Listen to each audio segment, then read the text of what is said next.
नमस्कार।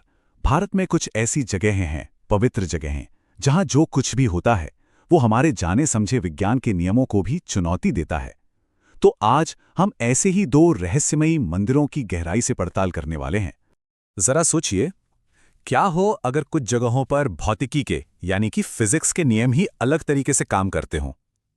ये एक ऐसा सवाल है जो हमें इस बात पर सोचने को मजबूर करता है कि जो हम अपनी आंखों से देखते हैं, क्या वही अंतिम सच है?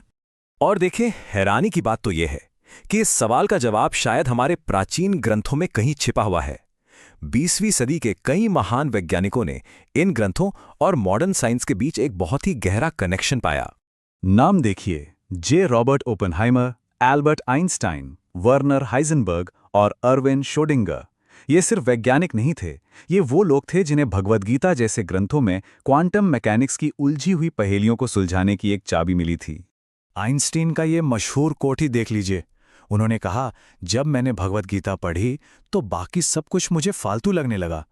इससे ये साफ होता है कि ये ग्रंथ सिर्फ आध्यात्म के बारे में नहीं है, बल्कि ये ब्रह्मांड के उन मूल सिद्धांतों की बात करते हैं जिन्हें विज्ञान आज समझने की कोशिश कर रहा है। तो फिर ये सारी बातें आपस में जुड़ती कैसे हैं? चलिए अपनी पड़ताल के पहले हिस्से में चलते हैं, जिसका नाम है हमारी वास्तविकता से परे। हमारी इस पूरी जांच का जो आधार है वो क्वांटम मैकेनिक्स का एक बहुत ही दिलचस्प सिद्धांत है, ऑब्जर्वर इफेक्ट। देखिए, आसान भाषा में इसका मतलब सिर्फ इतना है कि किसी भी चीज को देखने भर का जो काम है वो उस चीज को बदल देता है। यानी देखने वाला और जिसे देखा जा रहा है वो असल में अलग है ही नहीं। इस बात को याद रखिएगा, ये आगे बहुत काम आने वाली है। तो अब हम चलते हैं अपनी पहली केस फाइल की तरफ, द फॉरबिडन फॉरेस्ट, यानी वृंदावन का रहस्यमयी निधि वन। ये जगह वाकई किसी पहेली से कम नहीं है। निधि वन में ऐसा लगता है जैसे दो अलग अलग दुनिया एक साथ मौजूद हों। दिन में ये एक पवित्र उपवन है, तीर्थयात्रियों के लिए खुला है और यहाँ अजीब तरह से मुड़े हुए तुलसी के पेड़ हैं। लेकिन रात होते ही ये जगह पूरी तरह बदल जाती है। ये एक दिव्य क्षेत्र बन जाता है जहाँ किसी का भी जाना सख्त मना है, क्योंकि माना जाता है कि यहाँ दिव्य रासलीला होती है। मान्यता यह है कि सूरज ढलने के बाद यहाँ स्वयं भगवान कृष्ण और राधा रास लीला करते हैं। कहते हैं कि वन के सारे तुलसी के पेड़ गोपियां बन जाते हैं और वहाँ के स्थानीय लोग अक्सर दावा करते हैं कि उन्हें बंद जंगल से संगीत और घुंघरुओं की आवाज़ें सुनाई देती हैं।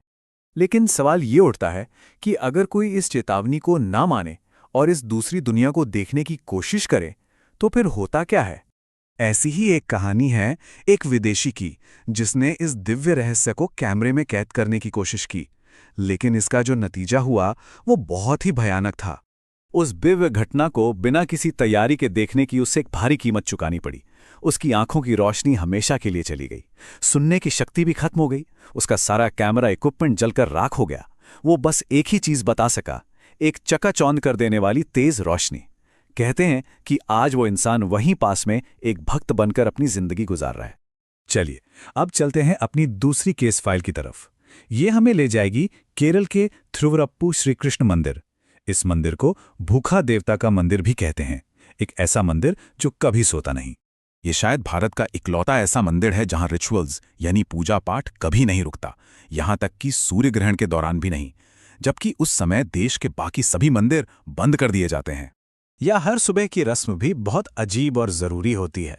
मंदिर के दरवाजे ठीक सुबह 2 बजे खुलते हैं, देवता का पहला भोजन बनाया जाता है और पुजारी गर्भगृह के पास चाबियों के साथ पहुंचते हैं। लेकिन साथ में एक कुल्हाड़ी भी होती है, ताकि अगर किसी वजह से चाबी काम ना करे तो ताला तोड़ा जा सके। आखिर इतनी भी क्या जल्दी है? ऐसा क्या हो जाएगा अगर भगवान को समय पर भोग न लगाया जाए?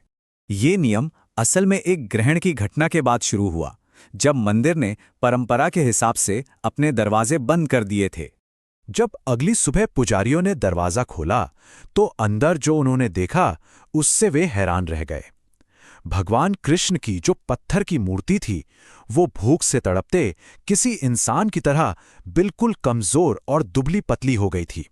तब जाकर महान संत आदि शंकराचार्य ने इस रहस्य को समझाया। उन्होंने कहा, ये देवता भूख बर्दाश्त नहीं कर सकते। यहाँ की जो दिव्य ऊर्जा है वो सिर्फ एक एहसास नहीं है, बल्कि उसका एक ठोस भौतिक रूप है। तो अब हम अपने अंतिम पड़ाव पर आ गए हैं, आस्था का भौतिकी, जहां हम इन दोनों रहस्यों के धागों को एक साथ जोड़ेंगे। याद है हमने शुरुआत में ऑब्जर्वर इफेक्ट की बात की थी? चलिए उस पर वापस लौटते हैं। क्या ऐसा हो सकता है कि ये सिर्फ कहानियां ना हो, बल्कि ये आध्यात्मिक नियमों के ऐसे सबूत हों जिनका हमारी दुनिया पर असली फिजिकल असर पड़ता है? तो देखिए, इन दोनों रहस्यों को हम एक ही फ्रेमवर्क से समझ सकते हैं। निधि वन का नियम है, देखो मत। क्यों? क्योंकि एक अनप्रिपेयर्ड ऑब्जर्वर उस दूसरी रियलिटी की फ्रीक्वेंसी को झेल नहीं सकता। और थिरुवरप्पू का नियम है, अनदेखा मत करो, क्योंकि वहां की आध्यात्मिक ऊर्जा का हमारी दुनिया पर सीधा फिजिकल असर होता है। ये दोनों पवित्र जगहें हमें ये सोचने पर मजबूर करती हैं कि आस्था और दिव्य ऊर्जा सिर्फ मन का विश्वास नहीं है, बल्कि ये वो ताकतें हैं जो हमारी भौतिक दुनिया के साथ सीधे सीधे इंटरैक्ट करती हैं। तो अंत में सवाल यही बचता है, क्या ये सब सिर्फ रहस्यमयी कहानियां हैं, या फिर आस्था सच में एक ऐसी ताकत है जो हकीकत को बदल सकती है? ये सोचने वाली बात है ना।